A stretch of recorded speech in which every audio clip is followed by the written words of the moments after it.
Խոսենք նիհարեցնող ներարկումների մասին, Metformin, Ozempic, ճարպակալման դեմ դեղորայք գոյություն ունի։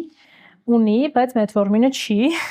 դա էլ է կարևոր նշել, որովհետև շատ պացիենտներ մոլորության մեջ են, մտածում են, որ Metformin-ով կարելի է քաշ իջեցնել։ Նախ Metformin-ը դեղորայքը, որը ստեղծվել է նախադիաբետի եւ դիաբետի դեպքում օգտագործման համար։ Կիրառությունը շատ լայն է, շատ, ու իր դերը ունի, ու մենք շատ ենք սիրում այս դեղորայքը։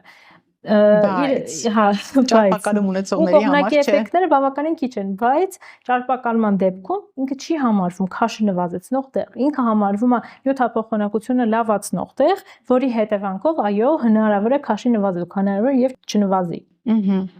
Ozempic-ի մասին։ Հա, իսկ Ozempic-ը, այսինքն semaglutide եւ իր շարքի, այսինքն GLP-1 ագոնիստները համարվում են այս պահի դրությամբ միակ ճարպակալման դեմ, միակ չէ, բայց ամենաարդյունավետ մեթոդը դեղորայքային ասպարեզում ամենաարդյունավետ մեթոդներն են GLP-1 ագոնիստների խումբը, որի մեջ եւ Ozempic-ն է, եւ Mounjaro, որը տիրզեպատիդն է,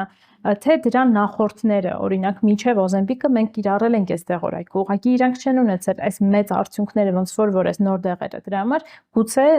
հանրությունը դրա մասին այդքան լավ չգիտի, բայց այս դեղերը մեր համար նորություն չեն։ Միջև այդ կար Victoza, Saxenda, Liraglutide-ներ, միջև այդ կար Trulicity-ն, այսինքն դեղեր, որոնք որ մենք միշտ իմացել ենք, որ իրենք ազդում են քաշի վրա, լավ իմաստով ազդում են ու ունեն իրենց եւ կողմնակի էֆեկտները, եւ հակացուցումները, եւ ցուցումները։ Սակայն այս նորագույն պրեպարատները ունեն շատ մեծ արդյունքներ ու դրա համար բոլորը սկսեցին դրա մասին խոսել, բայց չպետք է մոռանալ, որ ամեն դեղ ունի իր նշանակությունը, իր ցուցումը։